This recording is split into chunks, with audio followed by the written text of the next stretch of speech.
राज्य सारा गत 20 तारिख रु राज्य सारा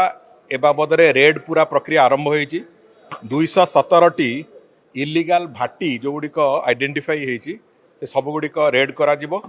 एवं रेड कर प्रक्रिया भी आरंभ होती पाखापाखि 117 जन लोक एपर्यंत अरेस्ट करा एवं विभिन्न स्थान रे जहाँ विभिन्न जो पोच इत्यादि अच्छी से सब नष्ट कराऊँच एवं आ परवर्ती पर्यायर जो जो जगार इलीगल भाटी सब लगी से भाटी गुड़ी को बुलडोजर द्वारा उड़े दिज्व एक भी आम से प्रावधान भी विभाग तरफ करने निर्देश दि सारी कौन सी भाटी इलीगल भाटी रहा एक कथार पूरापूरी आश्वासना आम राज्यवासी को दबाक चाहूँ एवं द्वितीय कथा हूँ आम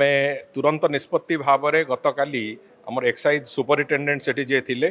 अवहेला कार्य अवहेला दृष्टिकोण से तुरंत बदली कर दिखाई एवं आज तारिख रे सेठी जे सब इन्स्पेक्टर और इन्स्पेक्टर 2 जन एक्साइज रे निलंबन करा जायछि एवं खूब शीघ्र ए बाबद रे माननीय मुख्यमंत्री भी निष्पत्ति नबाकू जाउछंती जे आरडीसी स्तरीय एक तदंत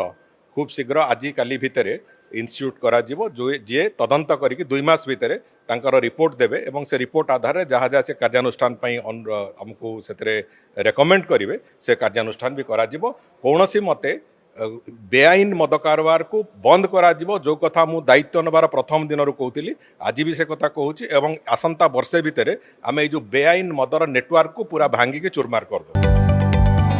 जदि आपंक आम भिडी भल लगा तेब आम चैनल को लाइक शेयर और सब्सक्राइब करने को जमा भी भूलु नहीं।